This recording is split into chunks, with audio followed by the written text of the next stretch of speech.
ಎಲ್ರಿಗೂ ನಮಸ್ಕಾರ. ಇವತ್ತು ಆಯುಷ್ಮಾನ್ ಯೋಗದ ಬುಧವಾರ. ಹಾಗಾಗಿ ಇವತ್ತು ನಾವು ಆಯುಷ್ಯ ವೃದ್ಧಿಸುವ ಶ್ರೀ ನರಸಿಂಹದೇವರ ಮಂತ್ರವನ್ನು ಕೇಳುವ. ಈ ಮಂತ್ರದ ಸಾಲುಗಳನ್ನು ಸಾಕ್ಷಾತ್ ನರಸಿಂಹದೇವರೇ ಹೇಳಿರುವುದು ಮತ್ತು ಈ ಮಂತ್ರದ ಹೆಸರು ಶ್ರೀ ಪ್ರಹ್ಲಾದ ಕೃತ ನರಸಿಂಹ ಸ್ತುತಿ ಮಂತ್ರ. ಈ ಸ್ತೋತ್ರದಲ್ಲಿ ಕೆಲವು ಸಾಲುಗಳನ್ನು ಭಕ್ತ ಪ್ರಹ್ಲಾದರು ಹೇಳಿದ್ದಾರೆ, ಕೆಲವು ಸಾಲುಗಳನ್ನು ಸಾಕ್ಷಾತ್ ನರಸಿಂಹದೇವರೇ ಹೇಳಿದ್ದಾರೆ ಮತ್ತು ಇನ್ನು ಕೆಲವು ಸಾಲುಗಳನ್ನು ನಾರದ ಮಹರ್ಷಿಗಳು ಹೇಳಿದ್ದಾರೆ. ಈ ಮಂತ್ರವನ್ನು ಭಕ್ತಿಯಿಂದ ಪೂರ್ತಿ 108 ಬಾರಿ ಕೇಳಿದ್ರೆ ದೀರ್ಘಾಯುಷ್ಯ ಪ್ರಾಪ್ತಿಯಾಗ್ತದೆ. ಜಾತಕದಲ್ಲಿ ಯಾವ ದೋಷವಿದ್ರೂ ಮತ್ತು ಯಾವ ಕಂಟಕವಿದ್ರೂ ಅದು ಪರಿಹಾರವಾಗ್ತದೆ. ಪಿತೃದೋಷ ನಿವಾರಣೆಯಾಗ್ತದೆ, ದುಷ್ಟಶಕ್ತಿ ನಾಶವಾಗ್ತದೆ ಮತ್ತು ಪ್ರಸನ್ನತೆ ದೊರೆಯುತ್ತದೆ. ಜೊತೆಗೆ ಈ ಮಂತ್ರವನ್ನು ಪ್ರತಿದಿನ ಕೇಳಿದ್ರೆ ನರಸಿಂಹದೇವರು ನಮ್ಮ ಮೇಲೆ ಸದಾ ಪ್ರಸನ್ನರಾಗಿ ಇರುತ್ತಾರೆ ಮತ್ತು ದುಷ್ಟಶಕ್ತಿಗಳನ್ನು ನಮ್ಮ ಹತ್ತಿರವೂ ಬರಲು ಬಿಡುವುದಿಲ್ಲ. ಭಕ್ತಿ ಅಂದರೆ ಏನು ಅಂತ ನಾವೆಲ್ಲರೂ ಭಕ್ತ ಪ್ರಹ್ಲಾದರನ್ನು ನೋಡಿ ಕಲಿಯಬೇಕು. ಯಾಕಂದ್ರೆ ನರಸಿಂಹದೇವರು ಕಂಬದಿಂದ ಪ್ರತ್ಯಕ್ಷರಾಗಿ ಹಿರಣ್ಯಕಶ್ಯಪುವಿನ ವಧೆ ಮಾಡಿದ ನಂತರ ಭಕ್ತ ಪ್ರಹ್ಲಾದರಲ್ಲಿ ವರವನ್ನು ಕೇಳಲಿಕ್ಕೆ ಹೇಳಿದ್ರು. ಆಗ ಭಕ್ತ ಪ್ರಹ್ಲಾದರು ಹೇಳಿದ್ರು, ದೇವರೇ, ನನಗೆ ಯಾವತ್ತೂ ಯಾವ ವರವನ್ನು ಬೇಡದೇ ಇರುವಂತಹ ಬುದ್ಧಿ ಕೊಡಿ ಎಂದು. ಇದು ನಿಜವಾದ ಭಕ್ತಿ. ಭಕ್ತಿಯಲ್ಲಿ ಭಕ್ತರು ದೇವರನ್ನು ಬಿಟ್ಟು ಬೇರೇನನ್ನೂ ಬಯಸುವುದಿಲ್ಲ. ಯಾಕಂದ್ರೆ ಈ ಸಂಸಾರದಲ್ಲಿರುವ ಯಾವುದೇ ವಸ್ತು ಅಥವಾ ವ್ಯಕ್ತಿ ಮಾಯೆಯ ಅಧೀನವಾಗಿರುತ್ತವೆ ಅಥವಾ ಇರುತ್ತಾರೆ ಮತ್ತು ಮಾಯೆಯ ಅಧೀನರಾಗಿರುವವರು ಅಥವಾ ಇರುವ ವಸ್ತುಗಳು ದೇವರಿಂದ ದೂರ ಕೊಂಡೊಯ್ಯುತ್ತವೆ. ಹಾಗಾಗಿ ನಿಮಗೆ ಫ್ರೀ ಸಿಗುವ ಸಮಯದಲ್ಲಿ ದೇವರ ಭಕ್ತಿಯನ್ನು ಮಾಡಿ. ನಿನ್ನೆ ನಾನು ಕೇಳಿದ ಪ್ರಶ್ನೆ, ಗಂಡ ಪದದ ಸಂಸ್ಕೃತ ಅರ್ಥವೇನು ಎಂದು. ಈ ಪ್ರಶ್ನೆಗೆ ಸರಿ ಉತ್ತರ ಏಗಲ್ಲ. ಸರಿ ಉತ್ತರ ಕೊಟ್ಟವರಲ್ಲಿ ಒಬ್ಬರ ಹೆಸರು ರಾಜೇಶ್ವರಿ ಕಾಸ. ರಾಜೇಶ್ವರಿ ಅವರೇ ಭಕ್ತಿ ಮಾಡುವುದನ್ನು ಬಿಡಬೇಡಿ ಅಂತ ಹೇಳ್ತಾ ಇವತ್ತಿನ ಪ್ರಶ್ನೆಯನ್ನು ನೋಡುವ. ಭಕ್ತ ಪ್ರಹ್ಲಾದರು ಯಾರನ್ನು ಆಳಿದರು? ಎ. ಮನುಷ್ಯರನ್ನು, ಬಿ. ಗಂಧರ್ವರನ್ನು, ಸಿ. ಅಸುರರನ್ನು, ಡಿ. ಯಕ್ಷರನ್ನು. ಈ ಪ್ರಶ್ನೆಗೆ ಸರಿಯುತ್ತರ ಕೊಟ್ಟವರಲ್ಲಿ ಒಬ್ಬರ ಹೆಸರನ್ನು ನಾಳಿನ ವಿಡಿಯೋದಲ್ಲಿ ಹೇಳ್ತೇನೆ. ಬನ್ನಿ ಈಗ ಈ ಶಕ್ತಿಶಾಲಿ ನರಸಿಂಹ ಸ್ತುತಿ ಮಂತ್ರವನ್ನು 108 ಬಾರಿ ಭಕ್ತಿಯಿಂದ ಕೇಳುವ. ಅದಕ್ಕಿಂತ ಮುಂಚೆ ಓಂ ಶ್ರೀ ನರಸಿಂಹಾಯ ನಮಃ ಎಂದು ಕಮೆಂಟ್ ಮಾಡಿ. ಚಾನಲಿಗೆ ಹೊಸಬ್ರಾಗಿದ್ರೆ ಚಾನಲ್ ಅನ್ನು ಸಬ್ಸ್ಕ್ರೈಬ್ ಮಾಡಿ, ಹತ್ರ ಇರುವ ಬೆಲ್ ಬಟನ್ ಪ್ರೆಸ್ ಮಾಡಿ, ಆಲ್ ಅನ್ನುವ ಆಪ್ಷನ್ ಅನ್ನು ಸೆಲೆಕ್ಟ್ ಮಾಡಿ. ಪ್ರಹ್ಲಾದ ಭದ್ರ ಭದ್ರಂ ತೇ ಪ್ರೀತೋಹಂ ತೇ ಸುರೋತ್ತಮ ಶ್ರೇಯಸ್ಕಾಮ ಮಹಾಭಾಗ ಸರ್ವಸಾಮಾಶಿಷಾಂಪತಿಂ ಮಾಮ ಪ್ರೀಣತ ಆಯುಷ್ಮನ್ ದರ್ಶನಂ ದುರ್ಲಭಂ ಹಿ ಮೇ. ಪ್ರಹ್ಲಾದ ಭದ್ರ ಭದ್ರಂ ತೇ ಪ್ರೀತೋಹಂ ತೇ ಸುರೋತ್ತಮ ಶ್ರೇಯಸ್ಕಾಮ ಮಹಾಭಾಗ ಸರ್ವಸಾಮಾಶಿಷಾಂಪತಿಂ ಮಾಮ ಪ್ರೀಣತ ಆಯುಷ್ಮನ್ ದರ್ಶನಂ ದುರ್ಲಭಂ ಹಿ ಮೇ. ಪ್ರಹ್ಲಾದ ಭದ್ರ ಭದ್ರಂ ತೇ ಪ್ರೀತೋಹಂ ತೇ ಸುರೋತ್ತಮ ಶ್ರೇಯಸ್ಕಾಮ ಮಹಾಭಾಗ ಸರ್ವಸಾಮಾಶಿಷಾಂಪತಿಂ ಮಾಮ ಪ್ರೀಣತ ಆಯುಷ್ಮನ್ ದರ್ಶನಂ ದುರ್ಲಭಂ ಹಿ ಮೇ. ಪ್ರಹ್ಲಾದ ಭದ್ರ ಭದ್ರಂ ತೇ ಪ್ರೀತೋಹಂ ತೇ ಸುರೋತ್ತಮ ಶ್ರೇಯಸ್ಕಾಮ ಮಹಾಭಾಗ ಸರ್ವಸಾಮಾಶಿಷಾಂಪತಿಂ ಮಾಮ ಪ್ರೀಣತ ಆಯುಷ್ಮನ್ ದರ್ಶನಂ ದುರ್ಲಭಂ ಹಿ ಮೇ. ಪ್ರಹ್ಲಾದ ಭದ್ರ ಭದ್ರಂ ತೇ ಪ್ರೀತೋಹಂ ತೇ ಸುರೋತ್ತಮ ಶ್ರೇಯಸ್ಕಾಮ ಮಹಾಭಾಗ ಸರ್ವಸಾಮಾಶಿಷಾಂಪತಿಂ ಮಾಮ ಪ್ರೀಣತ ಆಯುಷ್ಮನ್ ದರ್ಶನಂ ದುರ್ಲಭಂ ಹಿ ಮೇ. ಪ್ರಹ್ಲಾದ ಭದ್ರ ಭದ್ರಂ ತೇ ಪ್ರೀತೋಹಂ ತೇ ಸುರೋತ್ತಮ ಶ್ರೇಯಸ್ಕಾಮ ಮಹಾಭಾಗ ಸರ್ವಸಾಮಾಶಿಷಾಂಪತಿಂ ಮಾಮ ಪ್ರೀಣತ ಆಯುಷ್ಮನ್ ದರ್ಶನಂ ದುರ್ಲಭಂ ಹಿ ಮೇ. ಪ್ರಹ್ಲಾದ ಭದ್ರ ಭದ್ರಂ ತೇ ಪ್ರೀತೋಹಂ ತೇ ಸುರೋತ್ತಮ श्रेयस्कामा महाभागा सर्वसामाशिषां पतिं माम प्रीणत आयुष्मन् दर्शनं दुर्लभं हि मे प्रह्लाद भद्रभद्रं ते प्रीतोऽहं ते सुरोत्तमा श्रेयस्कामा महाभागा सर्वसामाशिषां पतिं माम प्रीणत आयुष्मन् दर्शनं दुर्लभं हि मे प्रह्लाद भद्रभद्रं ते प्रीतोऽहं ते सुरोत्तमा श्रेयस्कामा महाभागा सर्वसामाशिषां पतिं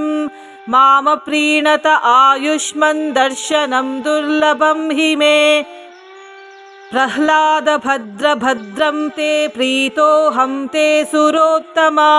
श्रेयस्कामा महाभागा सर्वसामाशिषां पतिं माम प्रीणत आयुष्मन् दर्शनं दुर्लभं हि मे प्रह्लाद भद्रभद्रं ते प्रीतोऽहं ते सुरोत्तमा श्रेयस्कामा महाभागा सर्वसामाशिषां पतिं माम प्रीणत आयुष्मन् दर्शनं दुर्लभं हि मे प्रह्लाद भद्रभद्रं ते प्रीतोऽहं ते सुरोत्तमा श्रेयस्कामा महाभागा सर्वसामाशिषां पतिं माम प्रीणत आयुष्मन् दर्शनं दुर्लभं हि मे प्रह्लाद भद्रभद्रं ते प्रीतोऽहं ते सुरोत्तमा श्रेयस्कामा महाभागा सर्वसामाशिषां पतिं माम प्रीणत आयुष्मन् दर्शनं दुर्लभं हि मे प्रह्लाद भद्रभद्रं ते प्रीतोऽहं ते सुरोत्तमा श्रेयस्कामा महाभागा सर्वसामाशिषां पतिं माम प्रीणत आयुष्मन् दर्शनं दुर्लभं हि मे प्रह्लाद भद्रभद्रं ते प्रीतोऽहं ते सुरोत्तमा श्रेयस्कामा महाभागा सर्वसामाशिषां पतिं माम प्रीणत आयुष्मन् दर्शनं दुर्लभं हि मे प्रह्लाद भद्रभद्रं ते प्रीतोऽहं ते सुरोत्तमा श्रेयस्कामा महाभागा सर्वसामाशिषां पतिं माम प्रीणत आयुष्मन् दर्शनं दुर्लभं हि मे प्रह्लाद भद्रभद्रं ते प्रीतोऽहं ते सुरोत्तमा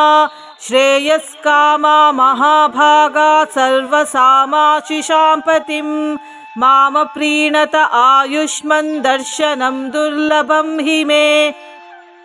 प्रह्लाद भद्रभद्रं ते प्रीतोऽहं ते सुरोत्तमा श्रेयस्कामा महाभागा सर्वसामाशिषां पतिं माम प्रीणत आयुष्मन् दर्शनं दुर्लभं हि मे प्रह्लाद भद्रभद्रं ते प्रीतोऽहं ते सुरोत्तमा श्रेयस्कामा महाभागा सर्वसामाशिषां पतिं माम प्रीणत आयुष्मन् दर्शनं दुर्लभं हि मे प्रह्लाद भद्रभद्रं ते प्रीतोऽहं ते सुरोत्तमा श्रेयस्कामा महाभागा सर्वसामाशिषां पतिं माम प्रीणत आयुष्मन् दर्शनं दुर्लभं हि मे प्रह्लाद भद्रभद्रं ते प्रीतोऽहं ते सुरोत्तमा श्रेयस्कामा महाभागा सर्वसामाशिषां पतिं माम प्रीणत आयुष्मन् दर्शनं दुर्लभं हि मे प्रह्लाद भद्रभद्रं ते प्रीतोऽहं ते सुरोत्तमा श्रेयस्कामा महाभागा सर्वसामाशिषां पतिं माम प्रीणत आयुष्मन् दर्शनं दुर्लभं हि मे प्रह्लाद भद्रभद्रं ते प्रीतोऽहं ते सुरोत्तमा श्रेयस्कामा महाभागा सर्वसामाशिषां पतिं माम प्रीणत आयुष्मन् दर्शनं दुर्लभं हि मे प्रह्लाद भद्रभद्रं ते प्रीतोऽहं ते सुरोत्तमा श्रेयस्कामा महाभागा सर्वसामाशिषां पतिं मामप्रीणत आयुष्मन् दर्शनं दुर्लभं हि मे प्रह्लाद भद्रभद्रं ते प्रीतोऽहं ते सुरोत्तमा श्रेयस्कामा महाभागा सर्वसामाशिषां पतिं मामप्रीणत आयुष्मन् दर्शनं दुर्लभं हि मे प्रह्लाद भद्रभद्रं ते प्रीतोऽहं ते सुरोत्तमा श्रेयस्कामा महाभागा सर्वसामाशिषां पतिं मामप्रीणत आयुष्मन् दर्शनं दुर्लभं हि मे प्रह्लाद भद्रभद्रं ते प्रीतोऽहं ते सुरोत्तमा श्रेयस्कामा महाभागा सर्वसामाशिषां पतिं मामप्रीणत आयुष्मन् दर्शनं दुर्लभं हि मे प्रह्लाद भद्रभद्रं ते प्रीतोऽहं ते सुरोत्तमा श्रेयस्कामा महाभागा सर्वसामाशिषां पतिं मामप्रीणत आयुष्मन् दर्शनं दुर्लभं हि मे प्रह्लाद भद्रभद्रं ते प्रीतोऽहं ते सुरोत्तमा श्रेयस्कामा महाभागा सर्वसामाशिषां पतिं मामप्रीणत आयुष्मन् दर्शनं दुर्लभं हि मे प्रह्लाद भद्रभद्रं ते प्रीतोऽहं ते सुरोत्तमा श्रेयस्कामा महाभागा सर्वसामाशिषां पतिं मामप्रीणत आयुष्मन् दर्शनं दुर्लभं हि मे प्रह्लाद भद्रभद्रं ते प्रीतोऽहं ते सुरोत्तमा श्रेयस्कामा महाभागा सर्वसामाशिषां पतिं मामप्रीणत आयुष्मन् दर्शनं दुर्लभं हि मे प्रह्लाद भद्रभद्रं ते प्रीतोऽहं ते सुरोत्तमा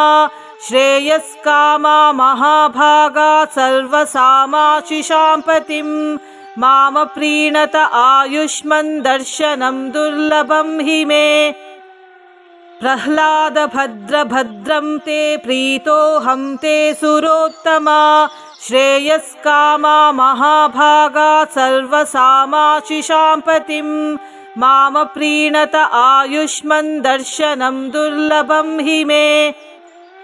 प्रह्लाद भद्रभद्रं ते प्रीतोऽहं ते सुरोत्तमा श्रेयस्कामा महाभागा सर्वसामाशिषां पतिं मामप्रीणत आयुष्मन् दर्शनं दुर्लभं हि मे प्रह्लाद भद्रभद्रं ते प्रीतोऽहं ते सुरोत्तमा श्रेयस्कामा महाभागा सर्वसामाशिषां पतिं मामप्रीणत आयुष्मन् दर्शनं दुर्लभं हि मे प्रह्लाद भद्रभद्रं ते प्रीतोऽहं ते सुरोत्तमा श्रेयस्कामा महाभागा सर्वसामाशिषां पतिं मामप्रीणत आयुष्मन् दर्शनं दुर्लभं हि मे प्रह्लाद भद्रभद्रं ते प्रीतोऽहं ते सुरोत्तमा श्रेयस्कामा महाभागा सर्वसामाशिषां पतिं मामप्रीणत आयुष्मन् दर्शनं दुर्लभं हि मे प्रह्लाद भद्रभद्रं ते प्रीतोऽहं ते सुरोत्तमा श्रेयस्कामा महाभागा सर्वसामाशिषां पतिं मामप्रीणत आयुष्मन् दर्शनं दुर्लभं हि मे प्रह्लाद भद्रभद्रं ते प्रीतोऽहं ते सुरोत्तमा श्रेयस्कामा महाभागा सर्वसामाशिषां पतिं मामप्रीणत आयुष्मन् दर्शनं दुर्लभं हि मे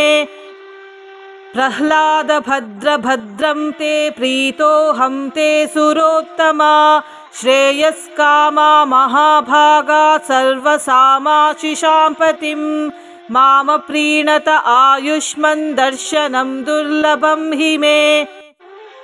प्रह्लाद भद्र भद्रं ते प्रीतोऽहं ते सुरोत्तमा श्रेयस्कामा महाभागा सर्वसामाशिषां पतिं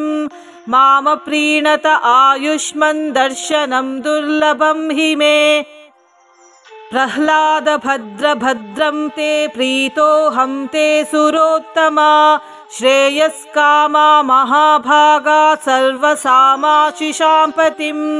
माम प्रीणत आयुष्मन् दर्शनं दुर्लभं हि मे प्रह्लाद भद्र भद्रं ते प्रीतोऽहं ते सुरोत्तमा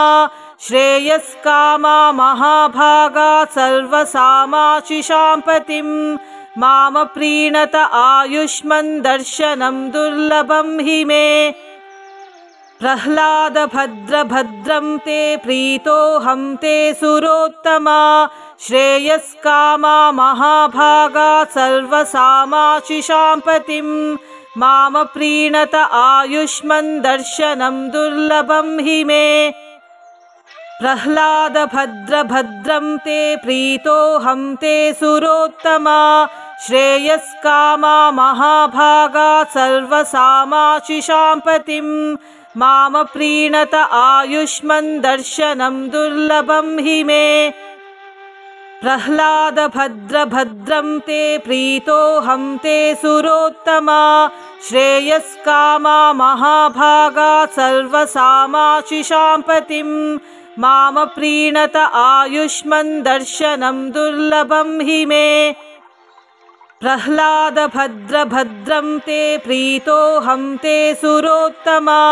श्रेयस्कामा महाभागा सर्वसामाशिषां पतिं माम प्रीणत आयुष्मन् दर्शनं दुर्लभं हि मे प्रह्लाद भद्र भद्रं ते प्रीतोऽहं ते सुरोत्तमा श्रेयस्कामा महाभागा सर्वसामाशिषां पतिं माम प्रीणत आयुष्मन् दर्शनं दुर्लभं हि मे प्रह्लाद भद्र भद्रं ते प्रीतोऽहं ते सुरोत्तमा श्रेयस्कामा महाभागा सर्वसामाशिषां पतिं माम प्रीणत आयुष्मन् दर्शनं दुर्लभं हि मे प्रह्लाद भद्र भद्रं ते प्रीतोऽहं ते सुरोत्तमा श्रेयस्कामा महाभागा सर्वसामाशिषां पतिं माम प्रीणत आयुष्मन् दर्शनं दुर्लभं हि मे प्रह्लाद भद्र भद्रं ते प्रीतोऽहं ते सुरोत्तमा श्रेयस्कामा महाभागा सर्वसामाशिषां पतिं माम प्रीणत आयुष्मन् दर्शनं दुर्लभं हि मे प्रह्लाद भद्र भद्रं ते प्रीतोऽहं ते सुरोत्तमा श्रेयस्कामा महाभागा सर्वसामाशिषां पतिं माम प्रीणत आयुष्मन् दर्शनं दुर्लभं हि मे प्रह्लाद भद्र भद्रं ते प्रीतोऽहं ते सुरोत्तमा श्रेयस्कामा महाभागा सर्वसामाशिषां पतिं माम प्रीणत आयुष्मन् दर्शनं दुर्लभं हि मे प्रह्लाद भद्र भद्रं ते प्रीतोऽहं ते सुरोत्तमा श्रेयस्कामा महाभागा सर्वसामाशिषां पतिं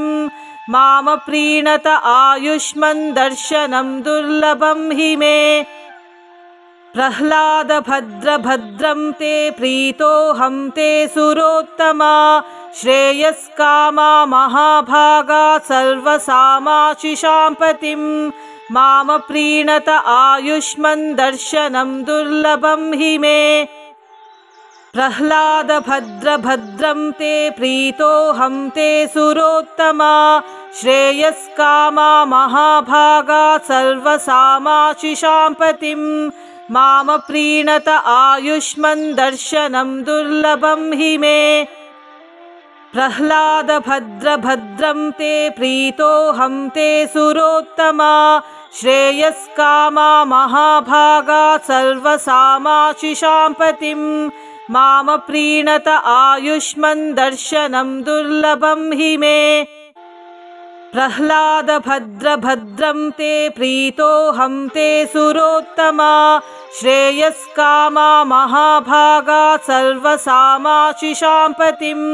माम प्रीणत आयुष्मन् दर्शनं दुर्लभं हि मे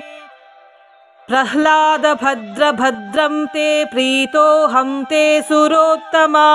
श्रेयस्कामा महाभागा सर्वसामाशिषां पतिं माम प्रीणत आयुष्मन् दर्शनं दुर्लभं हि मे प्रह्लाद भद्रभद्रं ते प्रीतोऽहं ते सुरोत्तमा श्रेयस्कामा महाभागा सर्वसामाशिषां पतिं माम प्रीणत आयुष्मन् दर्शनं दुर्लभं हि मे प्रह्लाद भद्रभद्रं ते प्रीतोऽहं ते सुरोत्तमा श्रेयस्कामा महाभागा सर्वसामाशिषां पतिं माम प्रीणत आयुष्मन् दर्शनं दुर्लभं हि मे प्रह्लाद भद्रभद्रं ते प्रीतोऽहं ते सुरोत्तमा श्रेयस्कामा महाभागा सर्वसामाशिषां पतिं माम प्रीणत आयुष्मन् दर्शनं दुर्लभं हि मे प्रह्लाद भद्रभद्रं ते प्रीतोऽहं ते सुरोत्तमा श्रेयस्कामा महाभागा सर्वसामाशिषां पतिं माम प्रीणत आयुष्मन् दर्शनं दुर्लभं हि मे प्रह्लाद भद्रभद्रं ते प्रीतोऽहं ते सुरोत्तमा श्रेयस्कामा महाभागा सर्वसामाशिषां पतिं माम प्रीणत आयुष्मन् दर्शनं दुर्लभं हि मे प्रह्लाद भद्रभद्रं ते प्रीतोऽहं ते सुरोत्तमा श्रेयस्कामा महाभागा सर्वसामाशिषां पतिं माम प्रीणत आयुष्मन् दर्शनं दुर्लभं हि मे प्रह्लाद भद्रभद्रं ते प्रीतोऽहं ते सुरोत्तमा श्रेयस्कामा महाभागा सर्वसामाशिषां पतिं माम प्रीणत आयुष्मन् दर्शनं दुर्लभं हि मे प्रह्लाद भद्रभद्रं ते प्रीतोऽहं ते सुरोत्तमा श्रेयस्कामा महाभागा सर्वसामाशिषां पतिं माम प्रीणत आयुष्मन् दर्शनं दुर्लभं हि मे प्रह्लाद भद्रभद्रं ते प्रीतोऽहं ते सुरोत्तमा श्रेयस्कामा महाभागा सर्वसामाशिषां पतिं माम प्रीणत आयुष्मन् दर्शनं दुर्लभं हि मे प्रह्लाद भद्रभद्रं ते प्रीतोऽहं ते सुरोत्तमा श्रेयस्कामा महाभागा सर्वसामाशिषां पतिं माम प्रीणत आयुष्मन् दर्शनं दुर्लभं हि मे प्रह्लाद भद्रभद्रं ते प्रीतोऽहं ते सुरोत्तमा श्रेयस्कामा महाभागा सर्वसामाशिषां पतिं माम प्रीणत आयुष्मन् दर्शनं दुर्लभं हि मे प्रह्लाद भद्रभद्रं ते प्रीतोऽहं ते सुरोत्तमा श्रेयस्कामा महाभागा सर्वसामाशिषां पतिं माम प्रीणत आयुष्मन् दर्शनं दुर्लभं हि मे प्रह्लाद भद्रभद्रं ते प्रीतोऽहं ते सुरोत्तमा श्रेयस्कामा महाभागा सर्वसामाशिषां पतिं माम प्रीणत आयुष्मन् दर्शनं दुर्लभं हि मे प्रह्लाद भद्रभद्रं ते प्रीतोऽहं ते सुरोत्तमा श्रेयस्कामा महाभागा सर्वसामाशिषां पतिं मामप्रीणत आयुष्मन् दर्शनं दुर्लभं हि मे। प्रह्लाद भद्रभद्रं ते प्रीतोऽहं ते सुरोत्तमा श्रेयस्कामा महाभागा सर्वसामाशिषाम्पतिं मामप्रीणत आयुष्मन् दर्शनं दुर्लभं हि मे। प्रह्लाद भद्रभद्रं ते प्रीतोऽहं ते सुरोत्तमा श्रेयस्कामा महाभागा सर्वसामाशिषाम्पतिं मामप्रीणत आयुष्मन् दर्शनं दुर्लभं हि मे। प्रह्लाद भद्रभद्रं ते प्रीतोऽहं ते सुरोत्तमा श्रेयस्कामा महाभागा सर्वसामाशिषाम्पतिं मामप्रीणत आयुष्मन् दर्शनं दुर्लभं हि मे। प्रह्लाद भद्रभद्रं ते प्रीतोऽहं ते सुरोत्तमा श्रेयस्कामा महाभागा सर्वसामाशिषाम्पतिं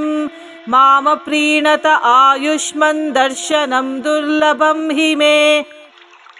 प्रह्लाद भद्रभद्रं ते प्रीतोऽहं ते सुरोत्तमा श्रेयस्कामा महाभागा सर्वसामाशिषाम्पतिं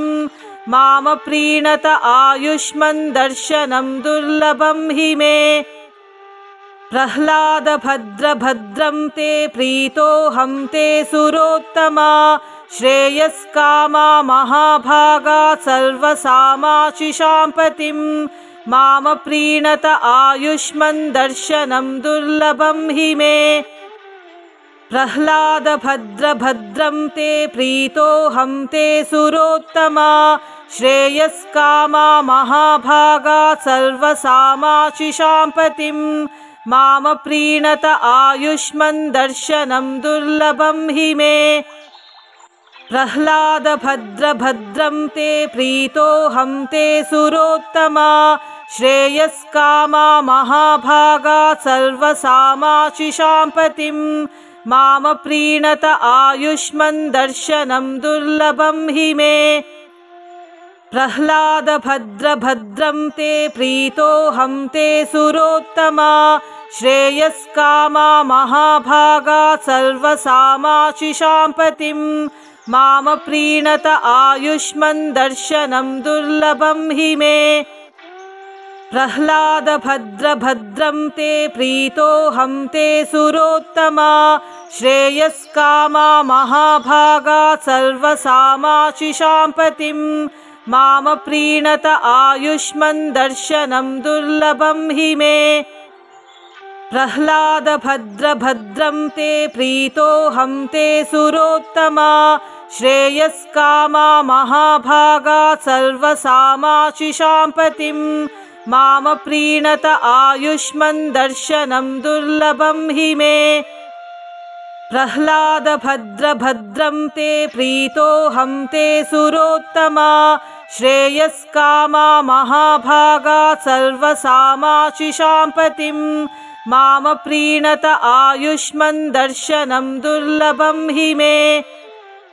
प्रह्लाद भद्रभद्रं ते प्रीतोऽहं ते सुरोत्तमा श्रेयस्कामा महाभागा सर्वसामाशिषाम्पतिं मामप्रीणत आयुष्मन् दर्शनं दुर्लभं हि मे। प्रह्लाद भद्रभद्रं ते प्रीतोऽहं ते सुरोत्तमा श्रेयस्कामा महाभागा सर्वसामाशिषाम्पतिं मामप्रीणत आयुष्मन् दर्शनं दुर्लभं हि मे। प्रह्लाद भद्रभद्रं ते प्रीतोऽहं ते सुरोत्तमा श्रेयस्कामा महाभागा सर्वसामाशिषाम्पतिं मामप्रीणत आयुष्मन् दर्शनं दुर्लभं हि मे। प्रह्लाद भद्रभद्रं ते प्रीतोऽहं ते सुरोत्तमा श्रेयस्कामा महाभागा सर्वसामाशिषाम्पतिं मामप्रीणत आयुष्मन् दर्शनं दुर्लभं हि मे। प्रह्लाद भद्रभद्रं ते प्रीतोऽहं ते सुरोत्तमा श्रेयस्कामा महाभागा सर्वसामाशिषां पतिं माम प्रीणत आयुष्मन् दर्शनं दुर्लभं हि मे प्रह्लाद भद्रभद्रं ते प्रीतोऽहं ते सुरोत्तमा श्रेयस्कामा महाभागा सर्वसामाशिषां पतिं माम प्रीणत आयुष्मन् दर्शनं दुर्लभं हि मे प्रह्लाद भद्रभद्रं ते प्रीतोऽहं ते सुरोत्तमा श्रेयस्कामा महाभागा सर्वसामाशिषां पतिं माम प्रीणत आयुष्मन् दर्शनं दुर्लभं हि मे प्रह्लाद भद्रभद्रं ते प्रीतोऽहं ते सुरोत्तमा श्रेयस्कामा महाभागा सर्वसामाशिषां पतिं माम प्रीणत आयुष्मन् दर्शनं दुर्लभं हि मे प्रह्लाद भद्रभद्रं ते प्रीतोऽहं ते सुरोत्तमा श्रेयस्कामा महाभागा सर्वसामाशिषां पतिं माम प्रीणत आयुष्मन् दर्शनं दुर्लभं हि मे प्रह्लाद भद्रभद्रं ते प्रीतोऽहं ते सुरोत्तमा श्रेयस्कामा महाभागा सर्वसामाशिषां पतिं माम प्रीणत आयुष्मन् दर्शनं दुर्लभं हि मे प्रह्लाद भद्रभद्रं ते प्रीतोऽहं ते सुरोत्तमा श्रेयस्कामा महाभागा सर्वसामाशिषां पतिं माम प्रीणत आयुष्मन् दर्शनं दुर्लभं हि मे प्रह्लाद भद्रभद्रं ते प्रीतोऽहं ते सुरोत्तमा श्रेयस्कामा महाभागा सर्वसामाशिषां पतिं माम प्रीणत आयुष्मन् दर्शनं दुर्लभं हि मे प्रह्लाद भद्रभद्रं ते प्रीतोऽहं ते सुरोत्तमा श्रेयस्कामा महाभागा सर्वसामाशिषां पतिं माम प्रीणत आयुष्मन् दर्शनं दुर्लभं हि मे प्रह्लाद भद्रभद्रं ते प्रीतोऽहं ते सुरोत्तमा श्रेयस्कामा महाभागा सर्वसामाशिषां पतिं माम प्रीणत आयुष्मन् दर्शनं दुर्लभं हि मे प्रह्लाद भद्रभद्रं ते प्रीतोऽहं ते सुरोत्तमा श्रेयस्कामा महाभागा सर्वसामाशिषां पतिं माम प्रीणत आयुष्मन् दर्शनं दुर्लभं हि मे प्रह्लाद भद्रभद्रं ते प्रीतोऽहं ते सुरोत्तमा श्रेयस्कामा महाभागा सर्वसामाशिषां पतिं माम प्रीणत आयुष्मन् दर्शनं दुर्लभं हि मे प्रह्लाद भद्रभद्रं ते प्रीतोऽहं ते सुरोत्तमा श्रेयस्कामा महाभागा सर्वसामाशिषां पतिं माम प्रीणत आयुष्मन् दर्शनं दुर्लभं हि मे प्रह्लाद भद्रभद्रं ते प्रीतोऽहं ते सुरोत्तमा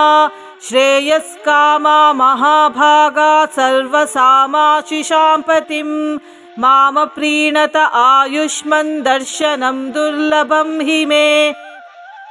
प्रह्लाद भद्रभद्रं ते प्रीतोऽहं ते सुरोत्तमा श्रेयस्कामा महाभागा सर्वसामाशिषां पतिं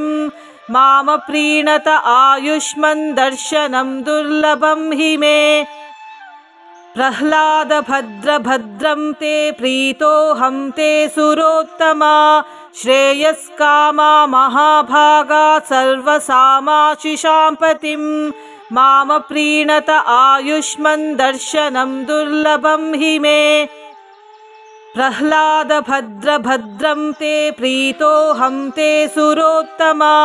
श्रेयस्कामा महाभागा सर्वसामाशिषां पतिं माम प्रीणत आयुष्मन् दर्शनं दुर्लभं हि मे प्रह्लाद भद्र भद्रं ते प्रीतोऽहं ते सुरोत्तमा श्रेयस्कामा महाभागा सर्वसामाशिषां पतिं मामप्रीणत आयुष्मन् दर्शनं दुर्लभं हि मे प्रह्लाद भद्र भद्रं ते प्रीतोऽहं ते सुरोत्तमा श्रेयस्कामा महाभागा सर्वसामाशिषां पतिं मामप्रीणत आयुष्मन् दर्शनं दुर्लभं हि मे।